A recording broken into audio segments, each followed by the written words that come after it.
Bonjour à toutes et à tous et bienvenue à l'épisode numéro 4 de l'émission Moka TV. Alors Moka TV c'est quoi? Créé par des jeunes, géré par des jeunes, on donne la parole aux jeunes et aussi on met en exergue les talents de la jeunesse nantaise.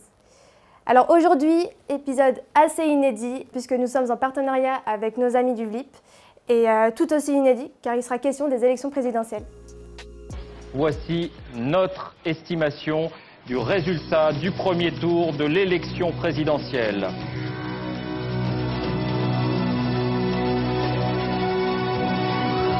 En tête, Jacques Chirac, 20% des voix. Énorme surprise, Jean-Marie Le Pen semble devoir être le second avec 17% des voix. Donc le concept est simple. Le dimanche 10 avril 2022, c'est le premier tour des élections présidentielles. Et va y avoir un débat entre ceux qui ont voté déjà en 2002 et ceux qui voteront pour la première fois en 2022. Et le but est de comparer les différents enjeux, ceux de l'époque et ceux d'aujourd'hui. Et aussi de comparer deux générations concernant des thématiques bien précises. Et bien du coup, je vais vous laisser vous présenter. Bonjour à tous, je m'appelle Auguste Baron, je suis étudiant en deuxième année de l'ICAM de 20 ans et je vais bientôt pouvoir voter pour la première fois aux élections présidentielles de 2022. Bonjour à toutes et tous, moi c'est Jessie Mackenzie, je suis étudiante en troisième année à l'école d'architecture de Nantes et aussi membre depuis récemment de l'association Place aux Jeunes. Et donc, tout comme mon voisin, je voterai pour la première fois au présidentiel en 2022. Bonsoir, enchanté tout le monde. Donc Myriam Naël, moi je suis aujourd'hui déléguée régionale d'un réseau qui s'appelle le réseau régional Habitat Jeunes. J'ai 44 ans et donc le 21 avril 2002, c'était une de mes premières élections et en tout cas la première présidentielle sur laquelle j'ai participé et auquel j'ai eu très mal. Et donc je suis ravie d'être avec vous pour débattre et comprendre ce qui se passe dans nos têtes, à vous, à nous, pour que les choses changent. Bonjour à toutes et tous, moi c'est Pauline Bordron, j'ai 38 ans et je suis coordinatrice d'une association féministe. Le 21 avril 2002, c'était ma toute première élection, puisque j'ai eu 18 ans en février. Et pareil, un énorme choc. Pour le coup, on ne s'y attendait pas. Là, on nous promet un deuxième tour Macron-Le Pen, mais quand on a vu un deuxième tour Chirac-Le Pen en 2002, on s'est pris une grosse claque. Donc ravi de pouvoir, pas ravi de ressasser ses souvenirs, mais ravi de pouvoir en discuter pour en effet essayer de changer ça. Mais avant de commencer le débat, on va vous présenter une vidéo du VIP d'un étudiant en STAPS qui est militant contre toute forme de discrimination et notamment contre le racisme.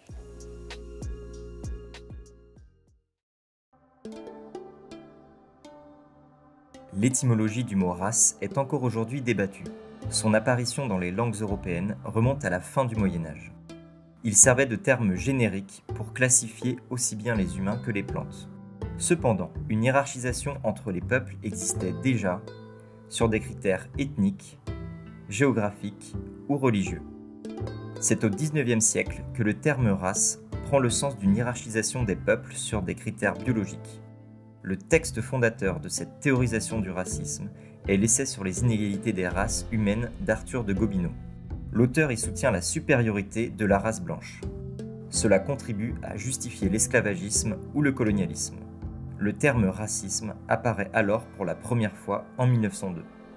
Suite à la Seconde Guerre mondiale et au génocide juif, les théories du racisme biologique sont balayées. Elles sont renversées par l'extrême droite au profit d'une hiérarchisation des cultures ou des religions. On parle dès lors de racisme culturel.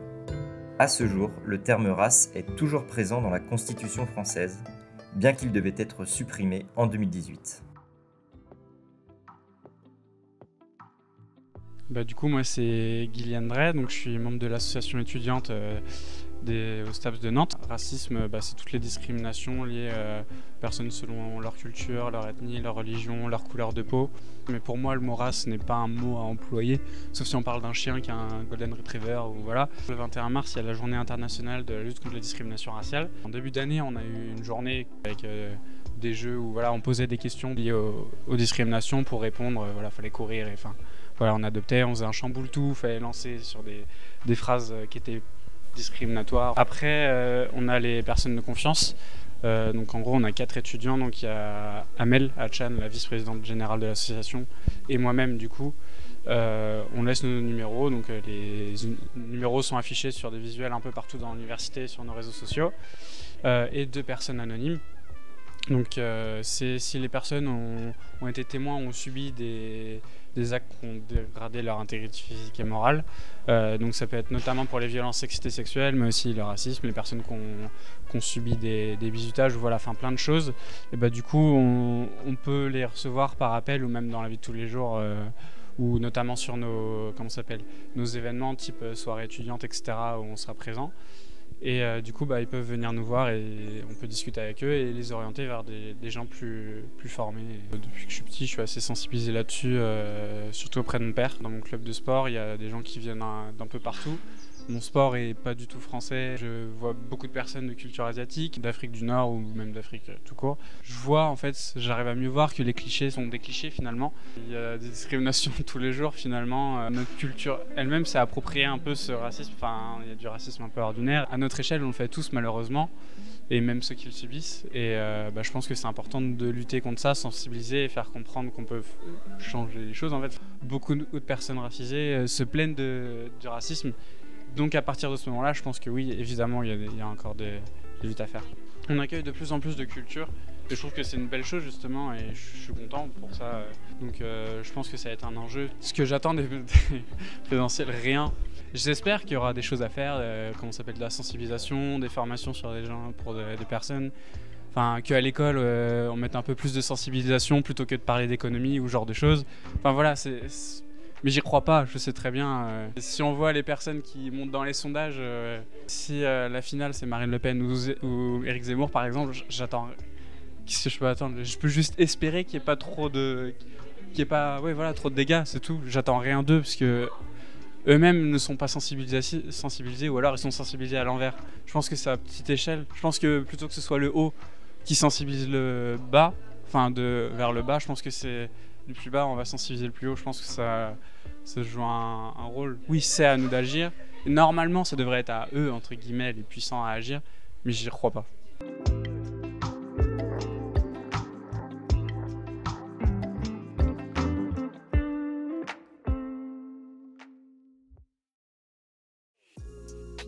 Donc on peut voir sur les plateaux de télé ou même dans des sondages la présence de plusieurs candidats qui portent des idées d'extrême droite ou qui ont un discours anti-immigration. Est-ce que selon vous, les discriminations se sont banalisées en France ? Je pense qu'on pourrait parler d'une banalisation de la discrimination, car je pense qu'on retrouve énormément, que ce soit au niveau des écoles, des lycées, des études, tout ça, beaucoup d'humour en fait. Ça a été beaucoup tiré à l'humour, mais ça peut être très dégradant pour certaines personnes, notamment des personnes issues de l'immigration comme ça, et qui, même si ce ne sont pas des mots violents ou des piques vraiment méchantes à leur encontre, le fait que ce soit rabattu à leurs oreilles toute la journée, qu'on leur fasse des blagues un petit peu limite, mais quand même acceptable, je pense que c'est quelque chose qui est très très courant aujourd'hui. Même moi, ça peut m'arriver, alors que ça ne me plaît pas de le faire, mais ça peut m'arriver de faire des blagues, des moqueries, parce que c'est des moqueries malgré tout, comme ça, et c'est quelque chose qui revient très souvent quand même. Je suis assez d'accord avec ça, et je pense aussi qu'il y a une part importante des médias, un rôle hyper important des médias qui mettent en avant certaines personnalités, certaines idées qui sont pas forcément, qui nous paraissent pas forcément justes. Et en fait, il y a une place, on leur dédie une place qui est vachement importante, et finalement on délaisse, moi, c'est l'impression que j'ai. En tout cas, on délaisse les minorités. Et à mon sens, leur redonner la parole, ça pourrait être une forme de solution au fait de ne pas banaliser justement ces discriminations. Alors moi, j'aurais tendance à penser que c'est un peu plus complexe. Je pense qu'il y a dans une partie de la société un seuil de tolérance qui est beaucoup plus haut ou bas, je sais pas, mais on tolère beaucoup moins de choses. Ce que tu disais, Auguste, c'est que vous avez conscience qu'il y a des blagues qui sont pas drôles. Ça, il y a 20 ans, on n'avait pas forcément conscience. D'ailleurs, les personnes encore plus âgées vont dire « on ne peut plus rien dire, on ne peut plus faire de blagues ». Donc, c'est vraiment super que votre génération en ait conscience. Je pense qu'on est dans il y a une théoricienne féministe qui a théorisé le concept de backlash. C'est-à-dire qu'on a eu une progression, mais il y a des courants réactionnaires qui luttent contre cette progression. Et malheureusement, c'est ces courants réactionnaires qu'on entend plus en ce moment. J'ai pas non plus l'impression que... Enfin, la progression, elle s'est faite à bas bruit, je pense, avec quand même des personnes qui ont milité, hein, bien sûr, ça descend pas du ciel. Mais là, c'est vrai que le courant réactionnaire, il est dur.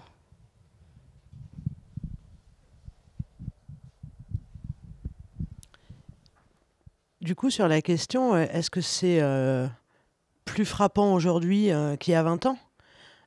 C'est très paradoxal finalement, et je pense que je vais rejoindre ce que vous dites. On n'a jamais autant parlé des discriminations. Moi, quand j'avais 20 ans, c'est pas franchement un mot sur lequel j'étais le plus combatif, on va dire. Moi, ce que je voulais, c'était l'égalité des droits. On parlait très peu de la discrimination envers les homosexuels, par exemple. Voilà. En 20 ans, il y a eu des lois successives, la HALD, les critères de discrimination qui sont apparus, des formations dans les entreprises, dans les associations, etc. Des collectivités qui font des grands panneaux, des campagnes de pub. Et paradoxalement, on a l'impression que c'est de pire en pire. L'accès au premier job, l'accès au logement, parce que c'est ça la discri à un moment donné. Alors, il y a toute la question de ce qu'on vit au quotidien sur les moqueries, je suis d'accord. Hein.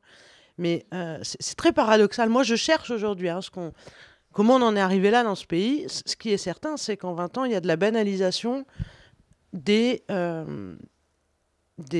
comment vous les avez appelés, des réactionnaires. Voilà. Effectivement, le discours depuis 20 ans a été crescendo sur des mots qui sont inacceptables, qui étaient en 2002. Je reviens là quand même. 2002, on est des millions dans la rue après l'image, là, le dimanche à 20h, où on crie chez nous. C'est ça, moi c'est ce que j'ai fait. Hein. Je fais, mais c'est pas possible. Pas possible. Et le dimanche après, moi j'habitais à Paris à l'époque, on était 3 ou 5 millions, c'était blindé de partout avec nos tracts. Et aujourd'hui, on accepte 20 fois plus des discours qu'on n'acceptait pas il y a 20 ans. C'est-à-dire qu'aujourd'hui, vous parliez de minorité, j'ai eu des fonctions d'élu à un moment donné.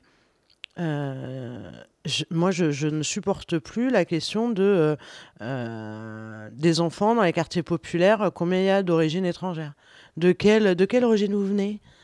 Je suis là, je suis française depuis 1, 2, 3, 4 générations. Et ça, c'est des discours qu'on entend, compris dans nos vies quotidiennes et de tous bords, et c'est totalement banalisé, alors même que tout ce qui est fait pour la discrimination, eh bien, alors que c'est légalement condamnable, eh bien, il n'y a aucun système qui marche. La HAD, le défenseur, les machins, etc., on sait que ça n'a pas produit les effets. Donc aujourd'hui, moi, je me pose la question, comment on arrive à laisser des gens parler des handicapés qui n'ont quasiment pas le droit de vivre dans notre pays. Hein. C'est quasiment ça qu'on a entendu il y a un mois par un des candidats. Mais en même temps, il y a 10 ans, on a entendu le Karcher. On va passer le Karcher. On va vous enlever ces gens-là. Et ces discours lexicaux, ce champ lexical de violence, eh bien, alors même qu'en 2002, on était choqués, eh ben, on n'a pas réussi. Et je me mets dedans. Et moi, j'ai envie de vous entendre dire mais j'ai été responsable syndical, responsable associatif, élu local. Qu'est-ce qu'on a loupé pour avoir tant de défiance et arriver à tant de distance entre les gens dans notre pays? On se replonge dans le passé avec des images de manifestations de l'entre-deux tours des élections 2002. Il est 14h dans le centre-ville de Nantes. Le collectif qui regroupe les syndicats, associations et partis de gauche réunit ses troupes. L'appel à manifester contre l'extrême droite et son leader mobilise, notamment les jeunes. Ils veulent peut-être se rattraper et montrer qu'eux, maintenant, ont pris conscience de l'importance du vote et de l'importance de la politique en France, quoi. On invite à voter Jacques Chirac. C'est très clair, parce qu'on estime que l'abstention ou les votes nuls ou blancs, ça risque de faire le jeu de Jean-Marie Le Pen, et ça, on n'est pas d'accord. À 15h, le cortège des 12 000 manifestants se met en marche. Sur les banderoles, on peut lire « Front contre le front » ou encore « Pas d'état d'âme, votez ». Seule Lutte ouvrière fait exception. Le mouvement défile contre l'extrême droite, mais n'appelle pas à voter Jacques Chirac. Et ma question, du coup, c'est comment les jeunes s'engageaient à l'époque et comment les jeunes s'engagent aujourd'hui, du coup? Bah, comme on l'a dit tout à l'heure, ça a été un tel choc en 2002 qu'on est en effet descendu dans la rue. Et là, à l'approche de cette présidentielle, dont les thématiques portent quand même beaucoup trop sur des questions, en effet, d'extrême droite, en fait. Enfin, le débat, il est vraiment très à droite. On voit pas les jeunes dans la rue, mais probablement qu'ils ont d'autres manières de s'engager. Alors, je pense que la manifestation a quand même une place importante pour pas mal de jeunes. Mais après, ce qui fait la différence, c'est certainement la place des réseaux sociaux aujourd'hui. C'est vrai que le fait de médiatiser au maximum, enfin de créer nos médias, de repartager des médias qui transmettent des informations à ce propos, bah, ça aide forcément et ça nous permet aussi d'être engagés à ce niveau-là. Rien qu'un repartage en story, par exemple, de certaines choses, bah, c'est déjà un pas énorme en termes d'engagement. Et est-ce que vous n'avez pas l'impression que c'est que entre vous, du coup? Parce que ça permet beaucoup de choses. C'est vrai que nous, à l'époque, on n'avait que le fait d'aller dans la rue, mais du coup, tout le monde, ça se voyait, en fait. C'était visible par n'importe qui allait se balader à ce moment-là. Il pouvait y avoir des caméras, alors que des retweets, des stories Insta, est-ce que c'est pas du coup entre personnes convaincues et concernées que ça se partage? Et est-ce que ça se diffuse vraiment? C'est une interrogation. Hein. Alors justement, j'aimerais réagir par rapport à ça. En effet, il y a énormément de monde, donc sur les réseaux sociaux, tout ça. Mais je pense que, au contraire, c'est pas vraiment un combat, mais une solution de commencer à aller sur les réseaux, parce qu'on voit énormément donc, de personnalités politiques sur les réseaux qui commencent à aller, pour ainsi dire, toucher les jeunes, parce qu'il y a une majorité de jeunes sur les réseaux, qui essaient de les toucher et qui diffusent énormément de contenu, d'idées, donc, qui vont atteindre ou pas les jeunes. Et justement, je pense que les jeunes qui souhaitent également donc, participer pour essayer d'exprimer leurs idées, essayer de débattre et pouvoir exprimer un point de vue, devraient justement donner ce point de vue sur ces réseaux.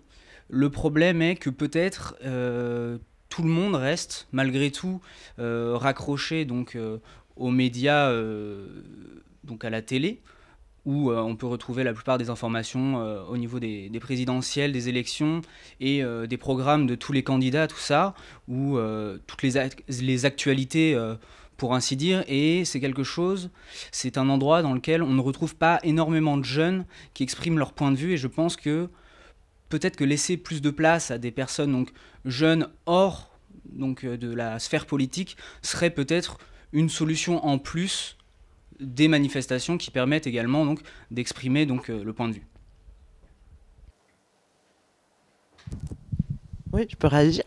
L'engagement des jeunes en 2002, quand on voit cette image, moi à l'époque j'avais 22 ans, j'avais déjà eu ma première fille et j'étais enceinte de ma deuxième.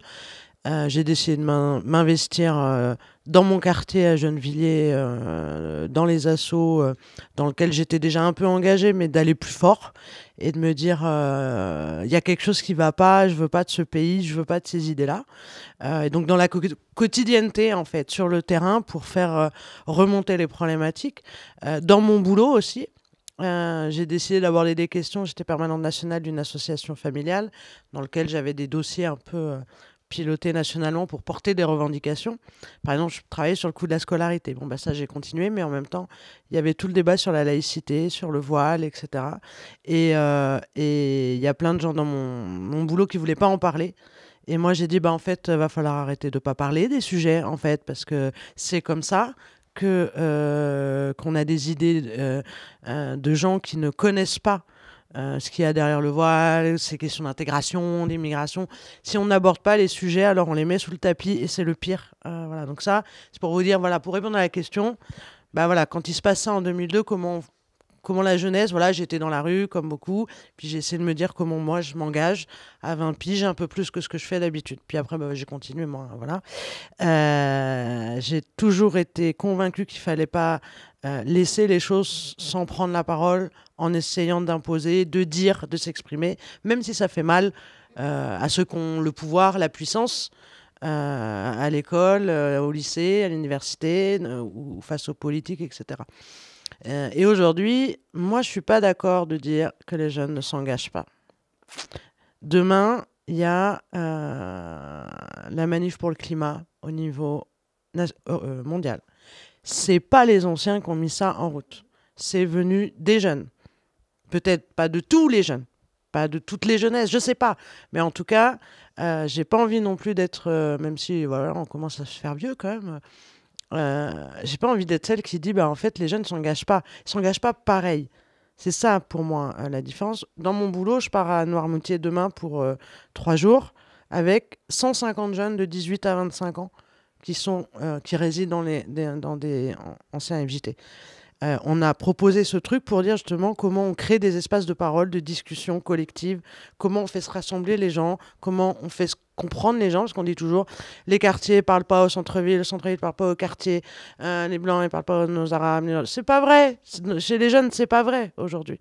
Et donc voilà, c'est l'idée de leur permettre de s'exprimer sur ces questions d'engagement, de citoyenneté, de valoriser aussi ça. Moi, je pense que le peuple de France, il est globalement humaniste. Il a envie de solidarité, il a envie d'aider son voisin. On les voit, les élans de solidarité dans le faire. Alors, l'été dernier, on est parti à la rencontre des jeunes qui participent à l'initiative CJT lors d'une mission à Beaulieu.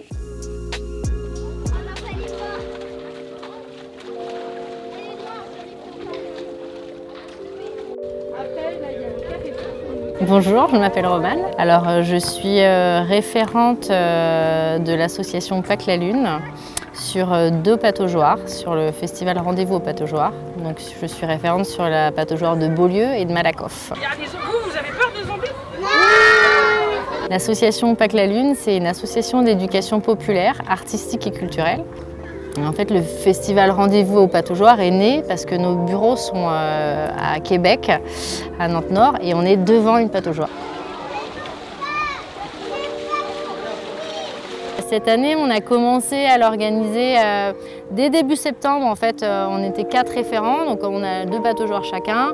On a une coordinatrice, on a le directeur artistique, voilà. On a une équipe de régisseurs, de scénographes. Tous c'est aussi des jeunes à qui on a envie de montrer plein de corps de métier. Moi, c'est Alain Gerbeau, très impliqué dans la vie du quartier et fier aujourd'hui d'être animateur avec les enfants de 6 à 9 ans. Allez. Moi c'est Santiago, j'ai 21 ans, j'habite à Beaulieu et j'accompagne mon collègue. Moi je suis animateur avec les petits dans le quartier et il y a un événement ici qui a commencé à 15 h et du coup on les a ramenés. C'était cool l'histoire.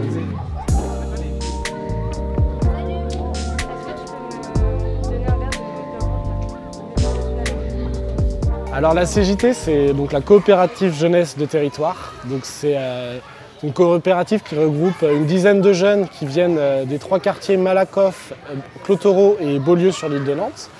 Et donc cette dizaine de jeunes se réunissent tout l'été sur les petites vacances scolaires. autour de deux aspects. Un aspect plutôt petit boulot, où ils vont travailler, etc. Et un aspect organisation de la coopérative, c'est-à-dire que c'est eux qui décident comment ils partagent l'argent entre eux, comment ils se répartissent le temps de travail. C'est eux qui font les devis pour demander aux partenaires d'être payés.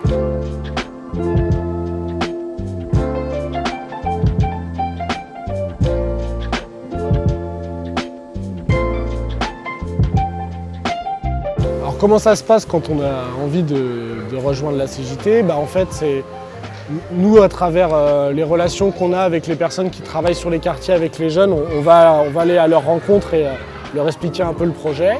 Et puis s'ils adhèrent, en fait, c'est bon, il n'y a pas d'entretien d'embauche. Les jeunes, on va dire, amassent dans une cagnotte 10 € par heure et par jeune qui est présent sur une mission.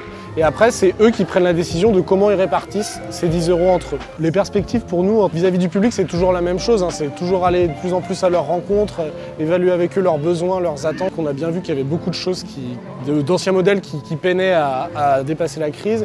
Et du coup, ça laisse une place à nos modèles à nous, qui sont un peu différents, qui sont un peu innovants et qui fonctionnent, d'avoir un peu voix au chapitre et de pouvoir un peu essaimer.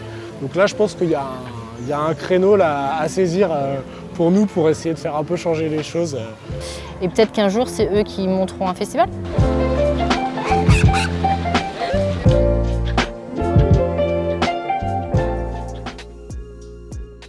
C'est une très très bonne initiative pour les jeunes qui veulent se faire de l'argent de poche tout en travaillant de manière professionnelle. Les contrats jeunes précaires, les potentielles heures de travail pour les bénéficiaires du RSA, la possibilité également de rendre la fac payante pour tout le monde, c'est des faits qui sont un peu posés sur la table en quelque sorte.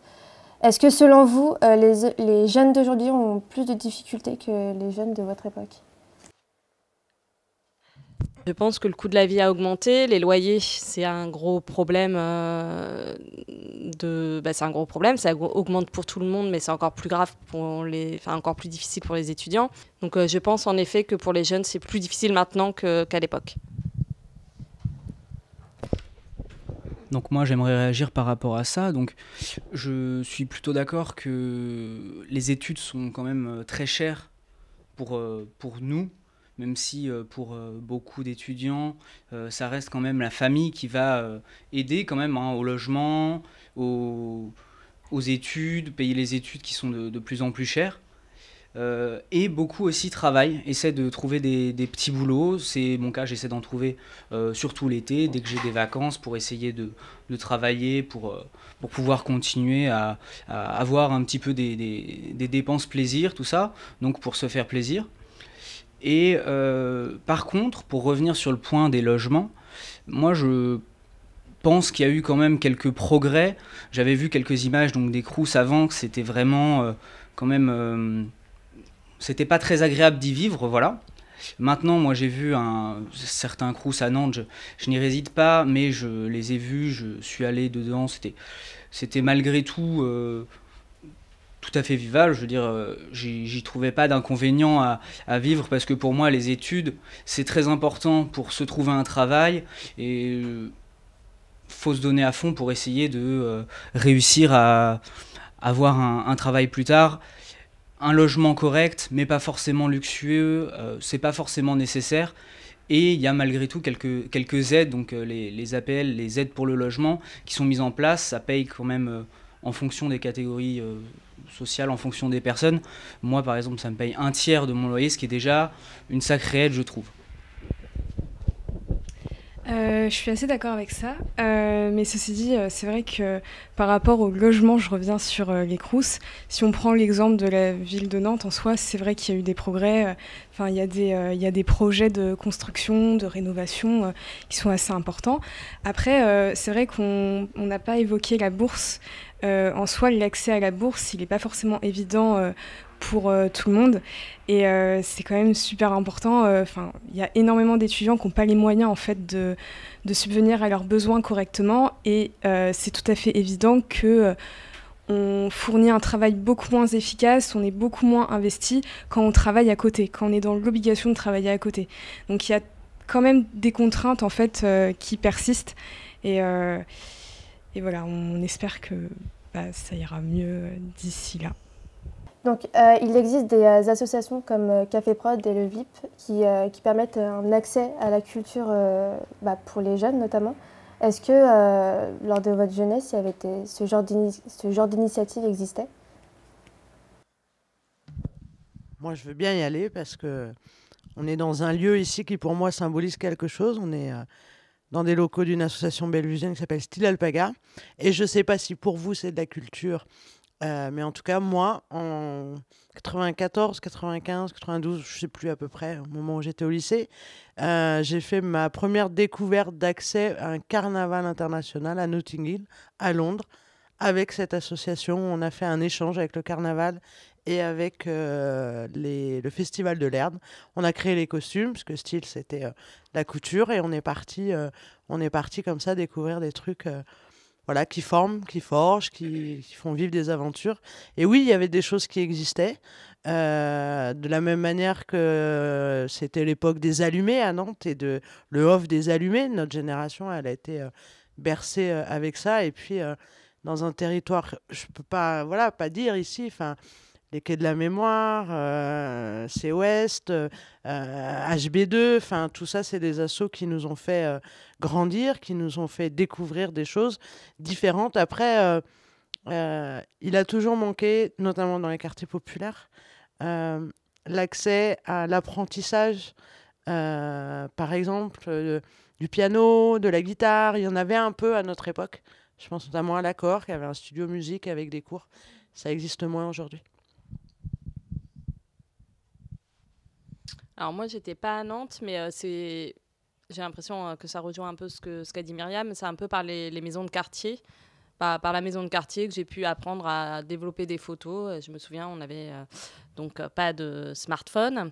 Et donc, il y avait un studio photo dans une des maisons de quartier. On a appris avec une copine à développer des photos. On a fait un échange aussi avec la Tunisie. Donc, c'était plus par les maisons de quartier. Après, parfois, on entend culture au sens culture, entre gros guillemets, noble, l'accès au théâtre, au musée, etc. Ça, j'ai l'impression que c'est pas forcément... Enfin, ça vient un peu de la famille, un peu de l'école. Quand on n'est pas soi-même d'une famille qui va beaucoup au musée, on n'y va pas forcément... je me souviens pas d'association qui aurait proposé ça comme peut le proposer l'ADI aujourd'hui. Voilà.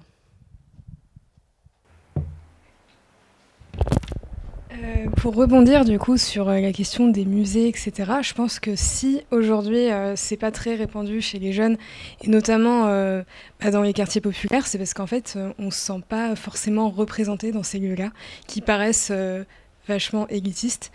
Alors que c'est des lieux de culture qui sont quand même super importants, où on apprend beaucoup de choses. Donc je pense que une des choses qui serait à faire, ce serait de peut-être amener plus de sensibilisation vers les chemins de l'art, de la culture, notamment par un accès au musée qui soit peut-être beaucoup plus simple. Ça passe aussi par des associations comme celles qui nous recouvrent, qui sont vachement importantes aussi. Je pense que la culture a une place majeure. Enfin là, on est sur une émission qui évoque les présidentielles. La question de la culture, en fait, elle nous apprend énormément sur nous-mêmes, sur le monde, et surtout, l'art, en fait, travaille sur nos imaginaires et est capable aussi de changer les récits qui sont en train de se tourner aujourd'hui. Donc je pense que justement, favoriser à la fois l'accès à la culture, mais aussi l'accès de pouvoir faire des choses dans la culture, ce serait super, quoi. Alors Alors c'est une très bonne suggestion que de faciliter l'accès à la culture, tout ça. Et puis moi j'ai eu connaissance d'initiatives qui ont été faites par des musées, de faire des visites virtuelles, de pouvoir voir les œuvres donc en virtuel, à distance, de chez soi, pour les personnes soit à mobilité réduite qui ne peuvent pas y aller, soit qui ça coûte trop cher de se déplacer, parce que le Louvre, malgré tout, je pourrais pas y aller tous les jours, c'est un peu compliqué pour moi. Voilà, à Paris, c'est quand même c'est embêtant quoi de se déplacer aussi loin. Mais maintenant, je trouve que on peut quand même, malgré tout, la culture, pour moi, on peut se l'approprier. C'est pas très compliqué. La culture, c'est l'histoire, c'est des connaissances scientifiques, c'est de l'art, c'est tout un tas de connaissances qu'on peut retrouver maintenant sur Internet. Moi, ce que je regrette, c'est que je trouve qu'il n'y a pas forcément pour ainsi dire, de base de données ordonnées pour pouvoir aller feuilleter toutes ces choses, regarder toutes ces œuvres magnifiques qu'on peut retrouver dans les musées. Et également, c'est quelque chose qui est pour moi très important, c'est la curiosité en fait. C'est que maintenant, je trouve en tout cas, chez les jeunes de mon âge, un peu moins curieux qu'avant par rapport à notre histoire. J'ai l'impression que ça descend un petit peu l'intérêt, donc par exemple pour les guerres, pour ce qui s'est passé pendant l'Antiquité, pendant la Première et Seconde Guerre mondiale, même si l'intérêt revient un petit peu en ce moment. Je trouve qu'il faudrait réussir à développer la curiosité pour que les personnes cherchent d'eux-mêmes à aller vers la culture, plutôt que d'essayer de leur ouvrir les portes de la culture, mais qu'ils ne la regardent pas. Voilà. Je voulais juste réagir sur ça, parce qu'en fait, qu'est-ce qu'on entend par la culture en soi ? La culture, c'est aussi la musique, c'est aussi le rap, c'est aussi le slam, c'est toutes ces choses-là en fait qui peuvent parler aux jeunes, à l'ensemble des jeunes. Et voilà, c'était juste aussi important de rappeler que la culture, oui, c'est les musées, etc., mais pas que. C'est très très diversifié, et aujourd'hui, on est super chanceux d'avoir toutes ces ressources-là à notre disposition. Alors je vous laisse dès à présent avec les images de Romane. Romane, c'est une étudiante qui adapte ses choix vestimentaires à son engagement pour l'écologie.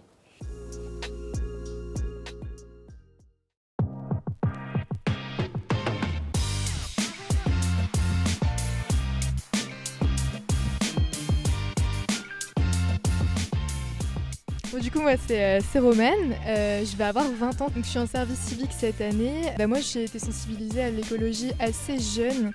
Dès que je suis rentrée au lycée, en fait, c'est devenu une valeur assez importante pour moi.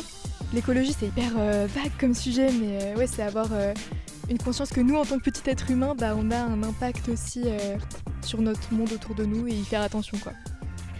C'est important pour moi parce que aujourd'hui, il y a le réchauffement climatique qui est hyper présent, et j'ai l'impression que les gens n'ont pas, la conscience qu'il faut qu'on change notre manière de fonctionner, en fait, parce que ça va pas aujourd'hui, et on voit bien, les températures elles vont augmenter, il va y avoir plein de conséquences.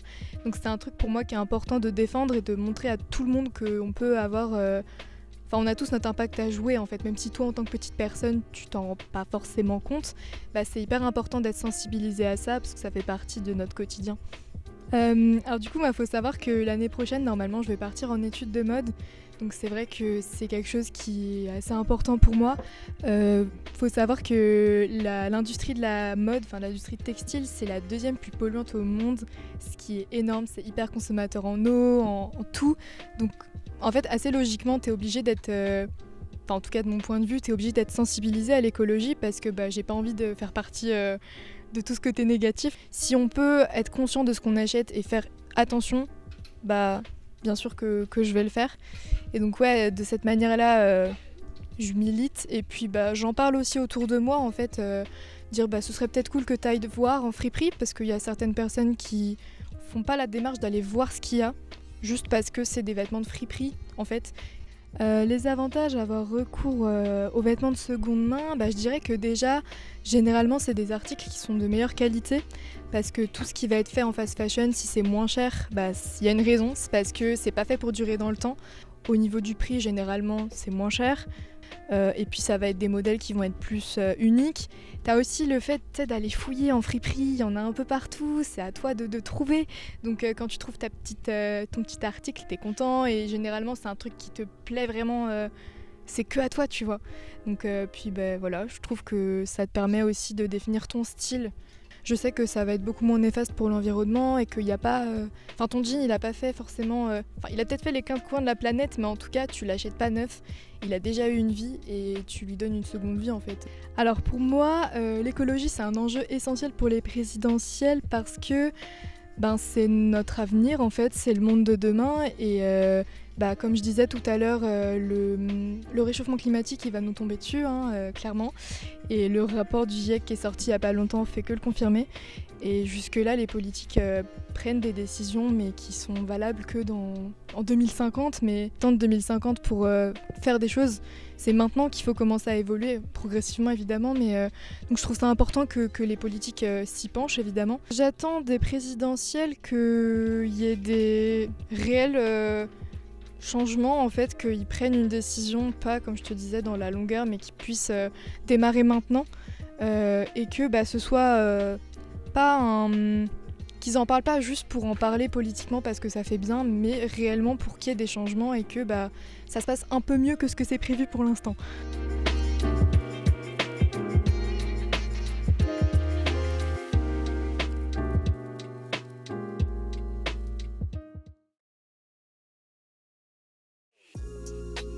Donc de plus en plus de boycotts sont effectués par les jeunes. Je pense notamment aux marques de fast fashion concernant les vêtements. Est-ce que selon vous, la seconde main devrait être la première, voire l'unique option lorsqu'on veut faire du shopping, vu la tournure de la situation écologique aujourd'hui ? Alors je tiens à réagir dessus, donc je trouve que la seconde main c'est une très bonne opportunité. C'est une très bonne idée donc de revendre par exemple ses vêtements sur Vinted pour que d'autres personnes les portent après et ne pas gâcher. Mais je pense que ça se fait également dès le début au niveau des entreprises de production des vêtements. Notamment donc, les jeans, les vis, tout ça, parce qu'on sait tous que l'industrie du textile est celle qui pollue le plus. Donc c'est quelque chose auquel il faut porter attention et essayer de résoudre ces problèmes-là. Donc, par exemple, j'ai travaillé pour une entreprise donc, qui essaye de mettre en place des moyens de diminuer l'empreinte carbone de ces produits, notamment en réduisant tous les allers-retours qui peuvent être faits en cargo, en avion, en train, entre plusieurs pays. Donc, par exemple, en Marrakech, Espagne, on va avoir 3 allers-retours pour faire différentes teintures, différentes choses comme ça, des choses qui sont quand même moyennement acceptables et qui pourraient être réduites. Par exemple, si on avait des choses pour le faire en France, ça réduirait le trajet, ça réduirait beaucoup l'empreinte carbone et je pense que ça permettrait quand même de pouvoir se faire plaisir tout en restant dans le respect de l'environnement. Du coup, tu soulignes une démarche qui soit davantage locale. Ça pose la question du prix. C'est vrai qu'en soi, les vêtements qui sont produits localement, ils ne sont pas toujours accessibles. Et donc, c'est vrai que la seconde main apparaît comme une bonne solution vis-à-vis de ça. Alors ça, c'est un débat qui est vraiment très actuel. Parce que si on remonte 20 ans en arrière, il y avait beaucoup moins de fast fashion. Il y avait évidemment des magasins de prêt-à-porter, mais il y avait la collection, il y avait 2 été-hiver et peut-être printemps et automne. Il y avait 4 collections par an et puis c'est tout. C'est après que sont arrivés on fait des collections 10 fois par an. Il faut que tout le temps il y ait des nouveautés. Et moi, je me sens pas très vieille, mais j'ai vu la montée et je vois la redescente en fait de ce modèle dont on se rend compte que écologiquement c'est pas possible et socialement c'est pas possible non plus. Les conditions de travail des personnes. Alors je dis ça, je suis habillée de la tête aux pieds. Dans ces magasins, parce que à la fois c'est, comme tu disais, c'est pas très cher. On fait ce qu'on peut, on va au plus pratique. Mais en effet, écologiquement et socialement, c'est pas possible. Après, la seconde main, À titre perso, je trouve ça un peu compliqué. Il n'y a pas toutes les tailles, il n'y a pas... Enfin voilà, c'est après une démarche qu'il faut s'obliger à faire en fait. C'est une autre façon d'acheter en fait. Dans les friperies, c'est le bazar, faut fouiller. Alors que quand on commande sur Internet, tout est bien, on peut comparer, etc. Donc mais il faut vraiment tendre, et puis c'est bien que la nouvelle génération s'empare de ça. Après, juste pour dire, il existe des friperies en ligne où on peut vraiment trouver son bonheur. Voilà, je voulais juste préciser ça.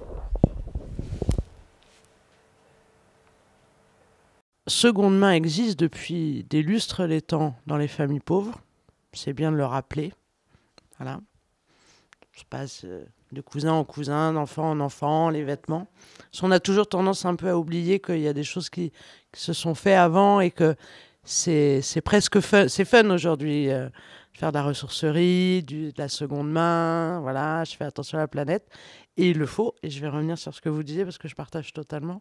Mais il y a aussi des gens qui, depuis très longtemps, n'ont pas le choix que de faire de la seconde main.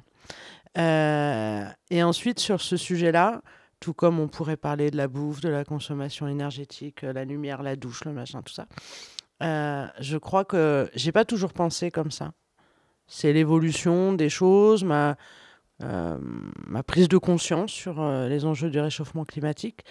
Il faut toujours faire attention au prix, parce qu'il ne s'agit pas de créer une société où certains peuvent avoir dans leur pratique quelque chose qui est bien pour eux, bien pour la santé, bien pour la planète, et puis d'autres qui ne peuvent pas du tout. Par contre, en fait, pour atteindre ces questions du prix, faut agir sur le massif, et pas juste ce qu'on a entendu depuis 10 ans sur le comportement individuel de chacun. Trier vos déchets, c'est bien, à condition que toute la chaîne marche, on est d'accord. Moins consommer d'eau et éteindre l'eau quand on fait la vaisselle, il le faut. C'est pas de lumière à la maison, c'est bien. Baisser le chauffage, c'est bien. Mais si on pouvait justement imposer à des entreprises, là, voilà, typiquement, qui ne réfléchissent pas forcément à l'empreinte carbone du déplacement de leurs transporteurs avec des camions qui partent à vide parfois pour faire des milliers de kilomètres. Quand on sait très bien que les premiers responsables des émissions de gaz à effet de serre sont aussi, en tout cas en France, la partie des logements particuliers et publics. Aujourd'hui, il y a énormément d'aides, petites, mais des aides pour les particuliers. Tout ce qui concerne le collectif, ça n'est pas suffisant. De la réhabilitation massive, là, il faut des vrais millions d'investissements. C'est pas pour faire plan Marshall ou machin, mais il n'y a pas le choix si on veut changer et gagner quelques degrés. Parce que de toute façon, on ne va plus infléchir la courbe, on l'a bouffé. Voilà, et je fais partie de ces adultes qui ont aussi pas suffisamment pris conscience de ce sujet-là. Aujourd'hui, je bosse sur les enjeux de l'habitat comme quand j'étais élue, mais c'est vraiment là. C'est-à-dire que ne pas culpabiliser tout le temps les gens, parce qu'il y a des gens qui ont envie de manger bio, local et circuit court. Mais sauf que, quand à la fin du mois, il n'y a pas d'argent et que mon truc, c'est de trouver du lait, et je vais à Lidl prendre le lait qui est peut-être pas qui est le moins cher et qui n'est pas le meilleur, et qui ne rémunère pas l'agriculteur. Donc, il y a vraiment des enjeux massifs d'inversement des choses aujourd'hui. Et pour moi, bâtiment public et logement social, c'est là que doit tout se jouer en termes de... Il y a un vrai enjeu de réduction des effets de gaz aujourd'hui. Pardon, de gaz à effet de serre. Je voulais juste renforcer un peu ce que tu dis. Tu l'as dit pour donc il y a de pas culpabiliser les pauvres en fait, parce que oui, en effet, on peut pas s'acheter tel jean made in France, mais en fait, dans les familles pauvres, les gens ont toujours fait attention à même réparer les vêtements, repriser. À l'époque, moi je viens pas forcément d'une famille pauvre, mais il y avait des trucs qu'on pouvait coller sur le pantalon quand on avait fait un trou. Parce que les enfants, ils font des trous dans leurs pantalons, donc on collait des petites étiquettes sur les pantalons. Faire attention, et en fait, c'est des choses, c'est ce que tu disais un peu tout à l'heure sur un autre sujet, revenir à de la simplicité. Quand on était petit, on ne laissait pas la lumière allumée, mais pas forcément, c'était pas être pauvres, mais juste on faisait attention en fait, on ne laissait pas les lumières allumées. Et en fait, les pauvres ou les familles modestes ou les familles de classe moyenne, elles ont toujours fait attention à ça. L'eau, l'électricité, toutes ces dépenses-là en fait. Donc c'est eux les premiers écologistes et après les culpabiliser parce que leur voiture est diesel, ben ouais, mais ou qu'elles se fringuent chez H&M. En fait, c'est juste retourner le problème pour pas regarder là où sont les vrais problèmes. En fait, on arrive à une telle surconsommation aujourd'hui qui mène à notre propre perte. Et du coup, en fait, vos propos m'amènent à une question. Finalement, est-ce qu'il ne faudrait pas un peu revenir en arrière pour penser autrement le progrès, quoi? Enfin, c'est une vraie question que je me pose, quoi. Les grands-parents avaient plein de petites... faire la vaisselle dans une bassine d'eau et puis aller arroser ses plantes avec cette eau-là. Enfin, plein de... Puisque, pour le coup, avaient vécu, moi, mes grands-parents, une partie de la guerre et après le début des 30 Glorieuses, mais eux, leur vie était un peu déjà faite avec une famille nombreuse. Enfin, il fallait faire attention, en fait. Et juste faire attention. Arrêter d'être dans l'abondance, le gaspillage alimentaire, ça, je pense que c'est quelque chose que, à l'époque, c'était pas possible. Là, on achète parce qu'il y a des promos, puis finalement, on le fait tous et toutes, mais juste revenir à de la simplicité, je pense. Je pense qu'individuellement, il faut que chacun d'entre nous revienne à de la simplicité sans d'ailleurs dire que c'est la révolution, quoi, voilà. Alors, pour moi, simplicité, ça ne veut pas dire perte de progrès. Par exemple, je vais prendre un truc très bête. Enfin, vous pouvez ne pas être d'accord. Moi, j'ai eu 3 enfants. Franchement, je prendrai jamais la couche lavable, hein. Ma grand-mère, elle avait les toilettes dans le jardin. Et la machine à laver, elle l'a eue, j'avais 15 ans. Je l'ai vu toute mon enfance laver le linge à la brosse. Moi, je suis une femme du 21e siècle, je travaille et non, j'ai pas envie de...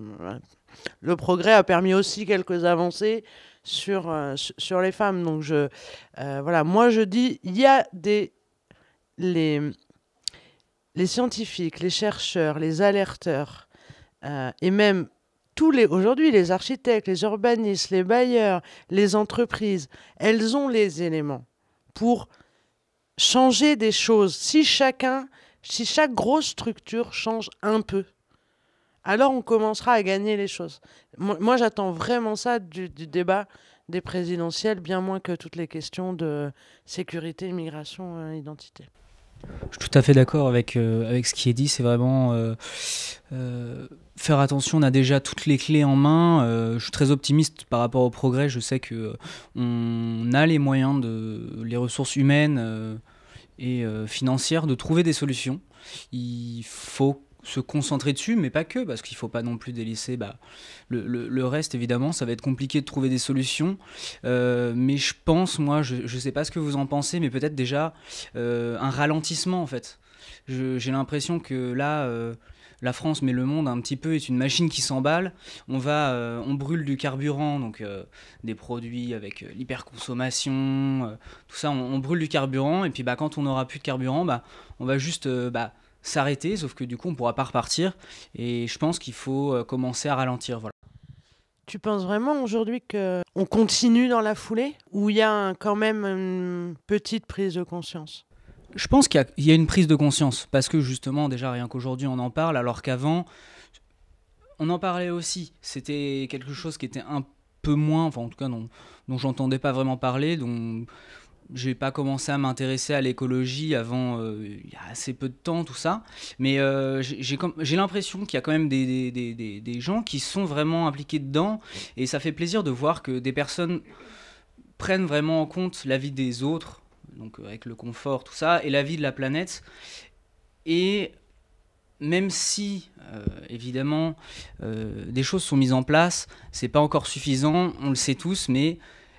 Comment? Voilà, c'est ça la question et c'est ça qu'on aimerait tous savoir. Est-ce qu'on aimerait que les présidentielles nous répondent, quoi.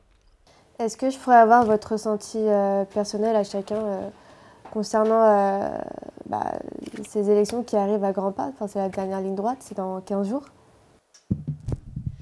Eh bien, comme tu peux le voir, on ne se bouscule pas pour répondre. C'est un peu... Enfin, je vais parler pour moi, là. Je trouve que c'est un peu désolant. On n'a pas eu le grand débat de société qui aurait pu être... Enfin, c'est l'occasion, en fait, tous les 5 ans, d'avoir un grand débat. Et en fait, on a donc on a l'extrême droite qui occupe une grande partie du terrain. On a des journalistes que je trouve pas très offensifs contre l'extrême droite, parce qu'il y a certains propos qui sont répréhensibles. On en parlait tout à l'heure sur les discriminations ou sur certains trucs qui sont répréhensibles par la loi. Et en face, on a un peu des mous du genou qui laissent dérouler, en fait, des propos extrêmement limites sur l'immigration, sur l'islam, etc. Et on n'a pas on n'a pas de nouvelles propositions à la gauche. On les a peut-être, mais il faut creuser dans les programmes, mais on les a pas en avant. La baisse du temps de travail, des choses qui étaient progressistes, qui portaient, pour lesquelles les gens se sont mobilisés en 81 et après, je sais pas, je comprends pas trop ce qui se passe. Après, c'est vrai qu'il y a eu le Covid, il y a eu la guerre, mais puis on a un président qui veut pas débattre. C'est assez hallucinant, en fait. Il y a des scandales, mais ça passe crème. C'est très bizarre. Moi, je trouve personnellement qu'on est un petit peu dans une zone de flou, pour ainsi dire, même si les programmes des candidats sont médiatisés, surjoués des fois sur certains réseaux, surexploités par des médias, que ce soit pour les candidats ou contre. J'ai l'impression qu'on n'a pas toutes les infos. En tout cas, moi, j'ai pas l'impression de tout savoir. Même en creusant, en cherchant, tout ça, moi, j'aurais aimé pouvoir être vraiment au courant de tout, pour pouvoir me faire un vrai choix, une vraie idée. Et il est un peu dommage que certaines informations puissent passer à la trappe comme ça, des scandales, des choses qui ont été faites, des actes et des paroles aussi qui sont très déplacées, qui n'auraient pas dû se produire, mais qui sont quand même passées. Et je trouve que c'est une erreur de la part donc, des médias d'avoir fait un petit peu cela. Moi, je trouve au contraire qu'il y a un surplus d'informations et que justement, en fait, j'ai l'impression qu'on ne sait plus trop où chercher. En fait, on ne sait plus trop ce qui se passe. Notre vision de la politique, elle est un peu brouillée aujourd'hui. Après, c'est vrai que voilà, on est en période de Covid, il y a la guerre en Ukraine qui fait que forcément la campagne électorale, elle est un peu brouillée aussi. Donc effectivement, je te rejoins sur le fait que c'est quand même hyper flou. Là, ce qui se passe, c'est quand même très très grave, que ce soit au niveau des représentants de l'extrême droite, qui sont quand même surreprésentés au niveau des médias. J'espère qu'on ne vivra pas le pire, mais moi je crois, j'essaie au moins de croire toujours en une utopie possible. Ben on est bien. Ressenti. Alors c'est vrai que la période avec la guerre en Ukraine, qui à 15 jours d'une élection, c'est quand même très particulier. Même s'il y a eu des guerres par ailleurs, dans d'autres mondes, on voit bien que dans notre pays, la guerre en Ukraine, parce que c'est l'Europe, ça résonne différemment. Je ne fais pas de commentaires là-dessus. Moi, j'étais écœurée il y a 6 mois de voir les idées d'extrême droite. Je ne parle même pas des candidats. Des idées portées mis en haut-parleur par les médias, faire pignon sur rue, des gens décomplexés, parler de choses qui sont condamnables, avec des mots qui sont condamnables. Et là, pourquoi j'y suis dépitée après la colère? Je suis dépitée parce que je suis une personne de gauche, je ne vais pas m'en cacher, et que c'est irresponsable de la part des partis de gauche de ne pas se mettre autour de la table et de discuter. Ils ont tous des programmes où, en fait, quand on regarde les programmes, Et je suis d'accord, on est un peu perdu. On va les chercher, faut être averti pour trouver les trucs. Il y a plein d'applications avec des jeux maintenant qui se mettent en ligne. J'en ai découvert, c'est pas mal. Mais voilà, je trouve que face à 3 candidats qui portent des idées réactionnaires qui ne sont pas les miennes, je me dis c'est pas normal que ceux qui sont, y compris dans les exécutifs locaux, dans les villes, dans les agglos, dans les départements, ils gèrent ensemble. Et moi j'ai toujours cru à l'union qui fait la force, hein. Chacun est un peu différent, mais on se rassemble sur le principal. Et face à une extrême droite aussi violente, je ne comprends pas qu'ils ne sachent pas se rassembler et se mettre d'accord pour dire on n'a pas le choix, on n'en veut pas de ces idées Hitler est arrivé en 1936 par le peuple allemand. Il faut arrêter de se mentir que ça ne peut pas arriver chez nous. Voilà. Donc voilà. Et comme ça, c'est mon... Voilà, je suis en colère, mais en même temps, si les gens prennent conscience que l'extrême droite, c'est pas la démocratie, alors qu'ils aillent voter, qu'ils aillent mettre au moins un bulletin. Voilà. Moi, je veux encore croire que les gens, on peut encore les motiver à se dire... Parce qu'on ne veut pas ça, même si c'est dur de choisir sur tel ou tel programme à gauche parce qu'ils ne sont pas ensemble et que certains préféreraient aussi parce que ça rend les choses illisibles, au moins continuer d'aller voter. Parce que la démocratie, c'est le pouvoir au peuple. Voilà. Voilà ce que je peux dire là. Et est-ce que vous avez des souhaits pour l'avenir ? Alors des souhaits, oui, bien sûr. Ça, c'est dans un monde idéal. C'est vraiment des souhaits. D'une société ouverte,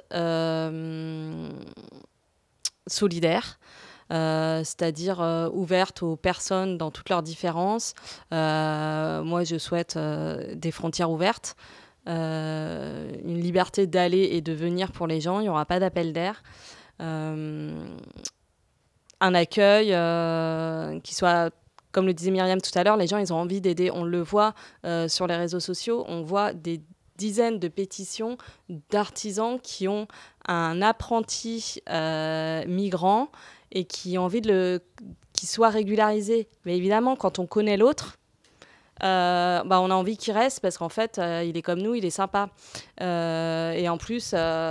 on en a besoin, mais voilà, c'est donnant-donnant, en fait. Il apprend un métier, ça fait un apprenti, et on voit bien que les Français, en fait, comme tu le disais, ils sont ouverts. Si on leur rabâche pas 24/24 des idées réactionnaires, en fait, ils sont tout à fait capables de progrès. Après, moi, je souhaiterais aussi qu'on s'interroge sur le travail. Est-ce que le travail est libérateur ou est-ce qu'il est au contraire aliénant ? Sur une société où justement, pour faire le lien avec l'écologie, on travaille plus pour acheter plus, mais de choses qui détruisent la planète. Quel intérêt ? Qu'on repense aussi à l'école. On voit bien qu'on n'éduque plus les enfants de la même façon et que c'est extrêmement compliqué pour eux, qu'on développe la parentalité bienveillante, etc. On les écoute, mais par contre, il va falloir passer 7 heures assis sur une chaise à écouter le prof parler. Ça fait des générations d'enfants, ça marche plus trop. Enfin, il y aurait tellement de sujets sur lesquels on pourrait progresser et pour qu'on se sente tous mieux. Et je pense qu'il n'y aurait pas de faillite de l'État. Mais en fait, on reste sur des vieux trucs et on reste même... en fait, j'ai l'impression que le progrès, le terme progressisme ou le terme réforme, on réforme plus, on revient en arrière. Augmenter le temps de travail dans la durée et c'est juste pour moi c'est des aberrations et il y a personne qui nous vend du rêve ou des utopies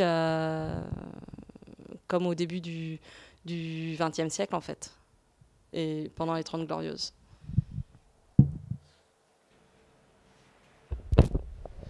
C'est vrai qu'on a tous beaucoup de souhaits utopiques, on aimerait tous que tout aille bien, que le monde aille mieux, qu'on puisse mettre un gros pansement sur toutes nos blessures. Voilà, évidemment, certains sont en ce moment dans la misère, dans le mal, voilà. Et la crainte de tout le monde, normalement, enfin, je ne sais pas, moi c'est la mienne, ça serait justement de tomber dans cette misère, ou en tout cas de ne plus avoir de quoi subvenir à mes besoins, mais je pense qu'on fait des progrès, il y a quand même des choses qui sont mises en place, pas suffisantes pour tout le monde, c'est très compliqué, mais des aides qui sont mises en place pour essayer de nous soutenir, et c'est quelque chose qui qui est vraiment bien. Et moi, ce que je souhaiterais vraiment, ça serait plus de communication à cet égard-là. Et par plus de communication, j'entends dire des articles recherchés, par exemple. Un peu moins de direct, de l'instantané. On n'a pas besoin de savoir la chose dans la seconde.